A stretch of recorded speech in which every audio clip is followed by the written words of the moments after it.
यार गर्मियों में आप सब लोगों को एक शब्द सुनने को मिलेगा जिसका नाम है भूखमरी या फिर अकाल या फिर सूखा या फिर हीट वेव। और हीट वेव से इतने मरे, भूकंप से इतने मरे, पहले सुना आपने बाढ़ से इतने मरे, सुपर एलनिनो, ये नाम याद कर लीजिए। सुपर एलनिनो, जो बच्चे ज्योग्राफी पढ़ते हैं वो देख लें। इस इफेक्ट का नाम लेकर, यानी कि वो ये कह रहे हैं कि अभी आजकल मानसून देरी से आएगा क्योंकि सुपर एलनिनो इफेक्ट हो रहा है और अब की बार जो गर्मी है वो ज्यादा पड़ने वाली है और हीट वेव की वजह से ये सारा पंगा होने वाला है। तो वो क्या करेंगे, एक बार तो बिजली गायब कर देंगे, फिर बहुत सारी गर्मी हो जाएगी, फिर वो पानी गायब कर देंगे क्योंकि पानी आपके जोहड़ से तो खत्म हो ही गया है। टूटी में से उनको बंद ही तो करना है, सिर्फ बिजली नहीं आएगी तो आपको पानी का कनेक्शन नहीं मिलेगा, मतलब पानी का सप्लाई ही नहीं मिलेगी। और सारा का सारा पानी के ऊपर तो मतलब बिजली के ऊपर तो निर्भर है ही पानी की सप्लाई। तो वो एक टेस्टिंग करके देखेंगे अभी, ताकि 2030 तक आपको पूरी तरह से कंट्रोल करना हो, पानी की राशनिंग शुरू करनी हो कि लिमिटेड पानी इस्तेमाल करना है, ऐसी बात अगर प्रचारित करनी हो तो फिर वो इस तरह का माहौल बनाएंगे कि पानी की बहुत कमी है देश में और पानी पीने का पानी मिल नहीं रहा है।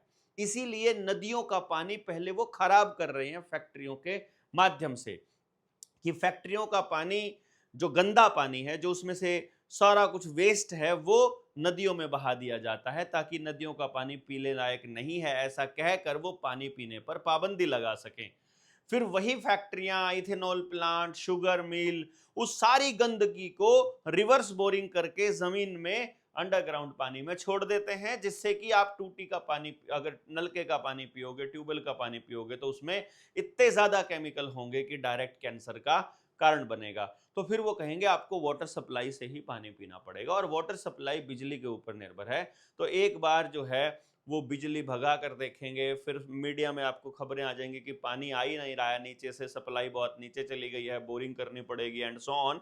अलग अलग जगह पर अलग अलग एक्सपेरिमेंट्स होंगे और लोगों की मानसिकता को टेस्ट किया जाएगा कि लोग क्या कह रहे हैं, लोग कहां तक कंट्रोल होने के लिए तैयार हैं। 2030 तक ये लोग इस तरह के हालात लेकर आएंगे कि भूखमरी आ गई है, अनाज नहीं मिल रहा है और देश में अभी स्केर्सिटी है। इन्होंने क्या खेल खेला है इसको समझिएगा आप। पहले इन्होंने क्या किया कि देखिएगा, हमारे देश के पास 200 लाख 200 लाख मीट्रिक टन अनाज हमारे पास परमानेंट स्टोर रहता था एफसीआई के पास, और 2 साल का स्टॉक है ये करीब करीब। यानी कि देश में 2 साल तक अगर पैदावार ना हो तो इस देश को कोई कुछ नहीं कर सकता था। ये था। जब 2014 में ये हरामखोर आया तो इस सुअर के बच्चे ने क्या किया कि एफसीआई के गोदाम खाली करने चालू कर दिए। अब तो क्या किया कि या तो ठेका दे दिया है डायरेक्ट अडानी के साइलोज को, साइलो तो पता ही है आपको, या तो इसको ठेका दे दिया है, या फिर जो 80 करोड़ लोगों को अनाज देने का नाटक चल रहा है, ये नाटक चल रहा है, अनाज नहीं दिया जा रहा है, या तो वो कोटे वाला खा रहा है उस अनाज को या फिर वो अनाज कूड़े में जा रहा है, कोई नहीं खा रहा है। 5 किलो अनाज की कीमत लगभग 125 रुपया बनती है, 25 रुपए एमएसपी के हिसाब से, यानी 2500 रुपए अगर गेहूं का रेट माले तो 125 रुपए के लिए उसने पूरे देश को भिखारी बनाने का ठेका ले रखा है। ये गेम खेल रहा है वो। अब इसने क्या किया कि अनाज खाली हो गया है, देश के पास अनाज नहीं है, अब अनाज खाली अडानी के पास है। कल को देश भूखा मरेगा। भूखा कैसे मर सकता है? जब आपके यहां पैदावार ही ना हो। तो इस बार इतनी ज्यादा गर्मी पड़ने वाली है कि आपके आसपास के रजबाहे, नदियां, नहरें सूख जाएंगी, वो सुखाई जाएंगी, डैम में पानी इकट्ठा कर लिया जाएगा, यानी डैम में इकट्ठा करके, और आगे पानी आएगा ही नहीं तो पानी आपको मिलेगा नहीं। पानी नहीं मिलेगा तो वो फसलें नहीं होंगी जो जिनमें पानी की जरूरत है। जैसे आजकल चावल का सीजन है, तो अगर आप धान लगाओगे तो धान में पानी की बहुत ज्यादा जरूरत पड़ेगी। तो इस बार बारिश नहीं होगी, होने ही नहीं देंगे। कृत्रिम बारिश का खेल अब तो किसान को समझ आ गया है। तो बारिश को ये होने नहीं देंगे।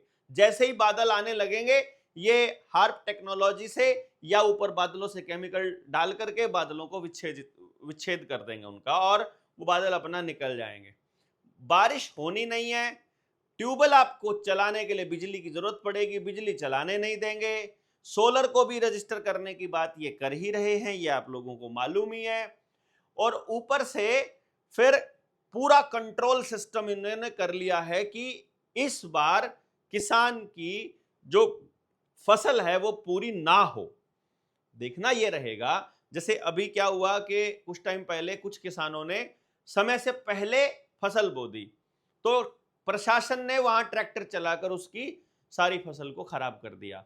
कारण क्या है कि मान लो किसी ने पहले फसल बो दी है, तो जो इनका बारिश का शेड्यूल है ना, वो बारिश का शेड्यूल इस हिसाब से हो कि सबकी फसल एक साथ बर्बाद की जा सके। किसी ने एडवांस लगा दी थी तो वो निकाल गया तो बच जाएगा, किसी कोई बाद में लगाया तो बच जाएगा। तो उन्होंने टाइम फिक्स किया कि तुम इस टाइम से लेकर इस टाइम ही फसल बोओगे, और इसके बाद जब फसल मतलब जिस टाइम पे बिल्कुल पक्के तैयार होगी, जो थोड़ा बहुत दाना बचा होगा, उस टाइम मूसलाधार बारिश होगी और सारी फसल दोबारा से मिट्टी में मिल जाएगी।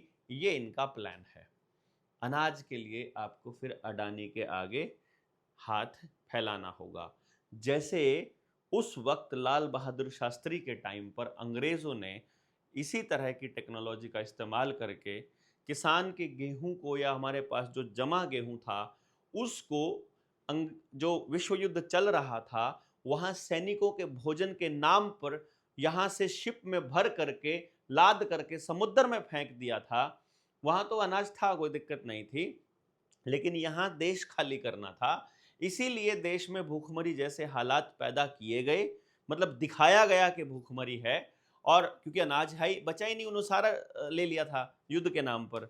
और उसके बाद कह दिया गया कि आपको नए उन्नत बीज जो है वो बोने चाहिए, और हरित क्रांति के नाम पर फिर हमको hybrid pesticide urea Rockefeller foundation का वो दिया गया। उसी रॉकफेलर फाउंडेशन के हथियार इस्तेमाल कर गए थे विश्व युद्ध में, और उसी वजह से अमेरिका विश्व युद्ध के बाद ही टॉप के 5 देशों में आया। उससे पहले टॉप के 15 देशों में भी नहीं था, इकोनॉमी के हिसाब से, पैसे के हिसाब से, जीडीपी के हिसाब से। अब इसको वो बार बार लेकर के आएंगे। जो आपको याद रखना है सुपर एल नीनो, जिसमें मानसून थोड़ा सा लेट होगा, थोड़ा क्या काफी लेट होगा, इतना लेट होगा कि बारिश होनी ही नहीं है। तो उस दौरान में फिर आपको भीषण गर्मी का सामना करना पड़ सकता है। इसके अलावा वो लोग जैसे लेंस लेकर के, हम लोग क्या करते थे कि कागज जलाना हो, सूरज की रोशनी को एक जगह कॉन्सेंट्रेट कर देते थे तो सब कुछ जला दिया करते थे।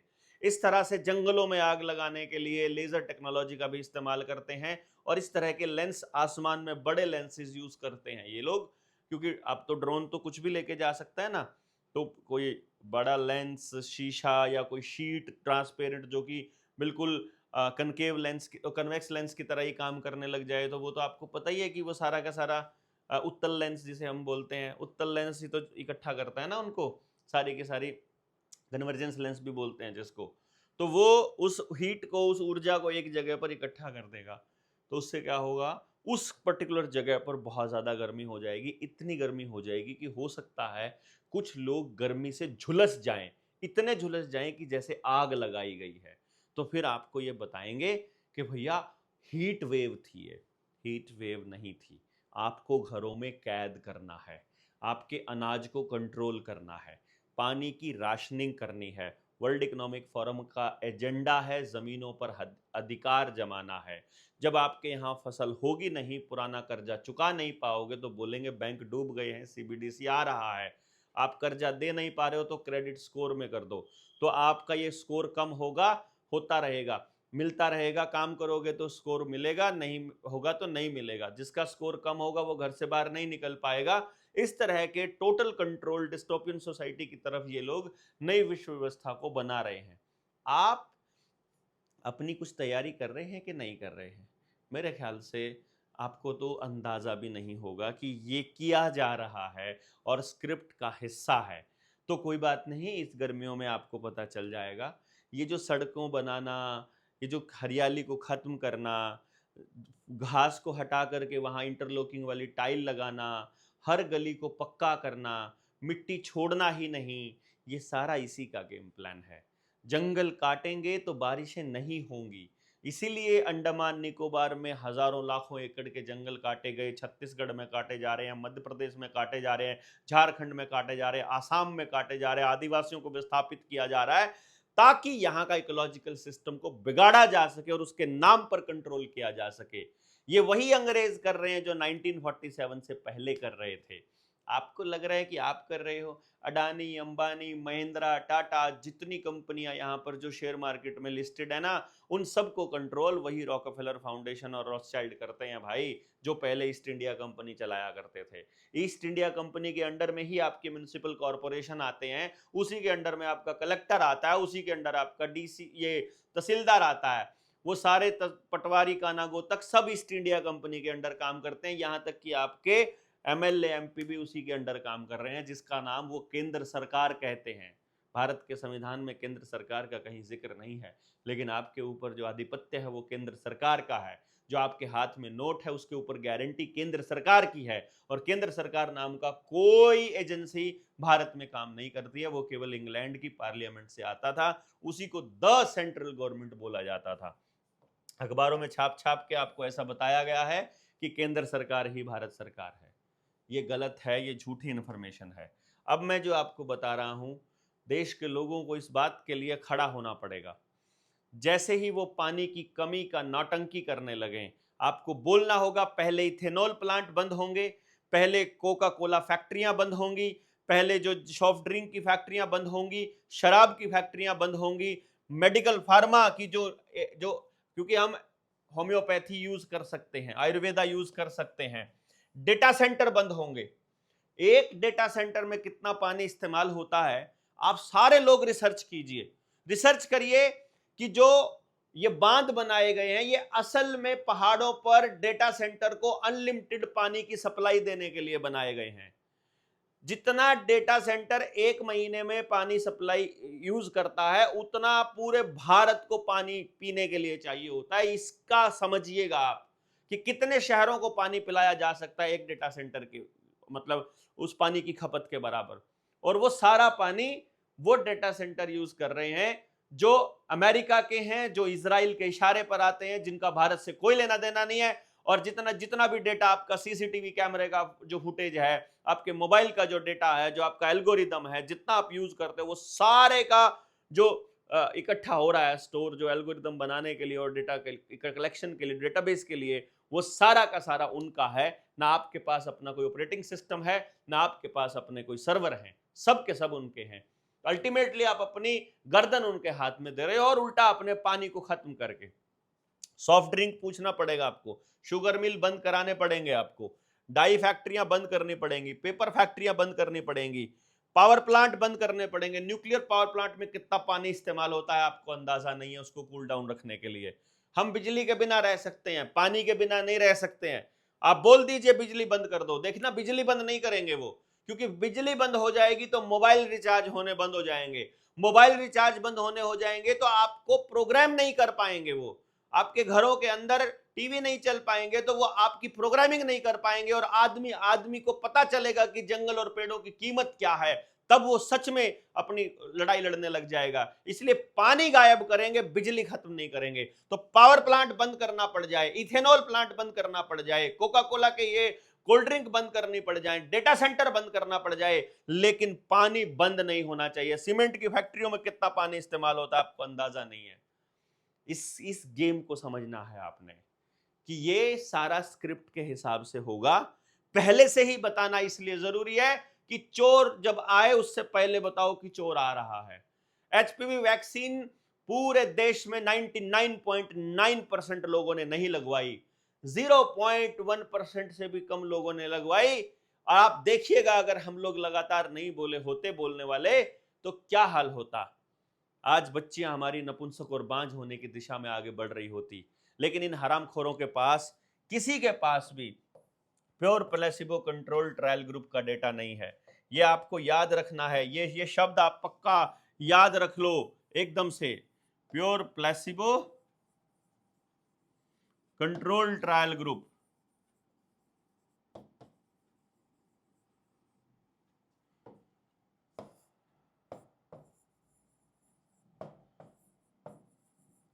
इसमें क्या होता है मैं आपको थोड़ा सा एक्सप्लेन कर देता हूं ताकि आसान हो जाए आप सब लोगों के लिए समझना कि भाई इसमें एक तरह से ये ऐसा होता है कि 1000 आदमी यहां लिए जाते हैं, 1000 आदमी ये लिए जाते हैं, इनको वैक्सीन लगाई जाती हैं, इनको वैक्सीन नहीं लगाई जाती हैं। और अगर सही से डेटा इकट्ठा करना हो तो एक को 1000 लोगों को एक वैक्सीन लगाओ पूरी जिंदगी में, 1000 लोगों को 2 लगाओ, 1000 लोगों को 3 लगाओ, 1000 लोगों को 4 लगाओ, 1000 लोगों को 10 लगाओ, 1000 लोगों को सारी लगाओ, 1000 बच्चियों को HPV लगाओ, और फिर 1000 को मत लगाओ।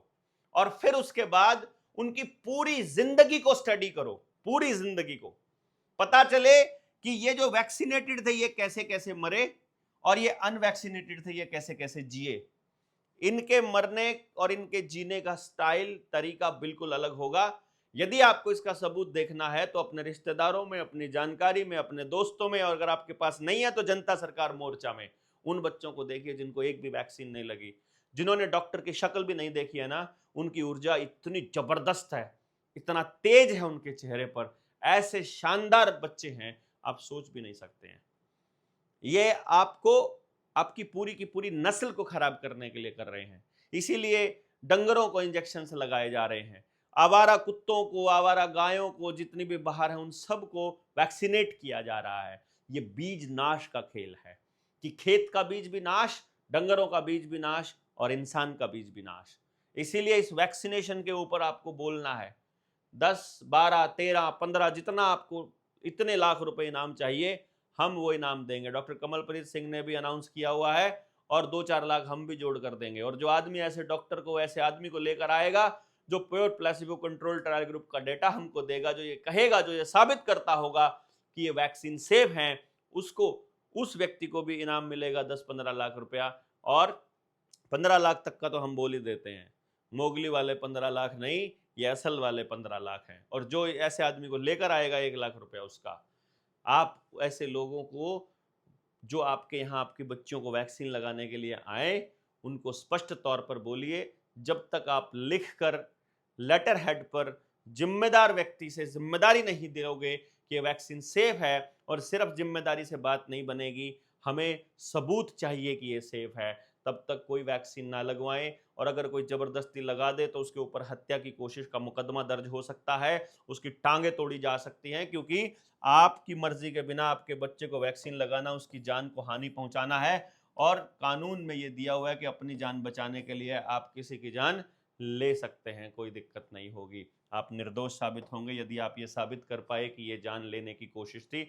और ये साबित हो चुका है, WHO में भी और सारे जर्नल में छप चुका है कि वाकई में ये चीज़ें बहुत खतरनाक हैं, वैक्सीन खतरनाक हैं। तो आप सब लोगों को इस बात का ध्यान रखना है कि आप इस पानी के प्रोपेगेंडा में नहीं फंसेंगे, हीट वेव के प्रोपेगेंडा में नहीं फंसेंगे, वैक्सीन नहीं लगवाएंगे। जनगणना वाले मास्टर जी को बोलो अपना स्कूल संभाल ले वरना टांगे तोड़ दी जाएंगी। अब मास्टर जो हैं टीचर और गुरु नहीं रहे हैं, अब वो नौकर हो गए हैं, और नौकरों की कोई औकात नहीं होती है। भारत में नौकर परंपरा नहीं है, सहयोगी परंपरा हो सकती है। और जो ये कहते हैं हम तो नौकर हैं, उसी टाइम डंडे उठा करके पेलना चालू कर दो कि जा, जिस काम के लिए तुझे नौकरी पर रखा है वो काम कर। जनगणना करने का काम नौजवान बच्चे, बेरोजगार बच्चों से हम करवा लेंगे अपने आप। और अगर सिस्टम को नहीं मिलता है तो हम देंगे उनको बेरोजगार बच्चे। हमारे पास है पूरी टीम जनता सरकार मोर्चा के पास। 13 तारीख से लेकर 17 तारीख तक हम लोग आ रहे हैं आपसे मिलने के लिए। आप सब लोगों से गुजारिश है कि आप लोग अपने अपने साथियों से संपर्क करिएगा। अभी हमारा जो रूट बना है वो रूट मैं एक बार बोल देता हूं दोबारा से, जहां जहां आपको आना है, जहां जहां हम लोग पहुंच रहे हैं। 13 तारीख को हमारा सुबह और शाम को 2 मीटिंग्स होंगी, सुबह 10 बजे और शाम को 4 बजे। 13 मई 2026 कुरुक्षेत्र, फिर 808 नंबर है, यानी 741। मैं ये लिख देता हूं ताकि जो लोग नए हैं वीडियो देख रहे हैं, जिनको नहीं पता है, उनको पता चले कि मोर्चे का एक नंबर है जो हर जिले को अलॉट किया गया है। तो इसमें 741, 98 और फिर 89, ये नंबर यहां तक सबके सेम है, 8 भी सेम है सबका, अगले वाले डिजिट हैं 2 अलग अलग हैं। तो जैसे कुरुक्षेत्र का बोला तो 808, 808 है। और इसी तरह से सोनीपत में होंगे हम शाम को 4 बजे, उसका 811 है। 14 तारीख को सुबह 10 बजे रोहतक में होंगे, उसका 816 है। 14 तारीख को ही शाम को झज्जर में होंगे 4 बजे, 815 है। 15 तारीख को सुबह 10 बजे हम चरखी दादरी में होंगे, 824 नंबर है। 15 तारीख को शाम को 4 बजे महेंद्रगढ़ होंगे, उसका 818 है। उसके बाद 16 तारीख को सुबह 10 बजे रेवाड़ी में होंगे, उसका 810 है। और 16 तारीख को शाम को 4 बजे फरीदाबाद और गुड़गांव के साथी मिलेंगे, पूरे जिले के जहां से भी जो साथी मिलना चाह रहा है, वो 828 है। और फिर पलवल का सुबह 10 बजे 17 मई को होगा, उसका 804 या फिर 828, दोनों में से किसी पर भी कर सकते हैं। और 17 मई को ही शाम को 4 बजे फिर नूह में होगा, उसका 803 है। जगह लोकेशन के लिए वीडियो हम दूसरी अपलोड करने वाले हैं, जिसमें सारी जानकारी टोटल दी जाएगी। आप उस दूसरी वीडियो को भी देख लीजिएगा। निडर इंडिया चैनल और देवेंद्र बल्हारा वाले फेसबुक पेज को आप लोगों को जितने लोग संपर्क में हैं उनको बोलिएगा। और इस प्रोपेगेंडा में आपको नहीं फंसना है। बस ये याद रखिएगा कि यदि वो सरकार कहे कि अब की बार सुपर एल नीनो इफेक्ट आ रहा है, जिसकी वजह से आपकी फसलें मरने वाली हैं और आपको पानी की कमी होगी, तो समझो ये प्रोपेगेंडा है और आपने प्रोपेगेंडा में नहीं फंसना है। इनके प्रोपेगेंडा में फंसकर अपने बच्चों को बर्बाद होने से मतलब ये फंसकर अपने बच्चों को बर्बाद नहीं होने देना है।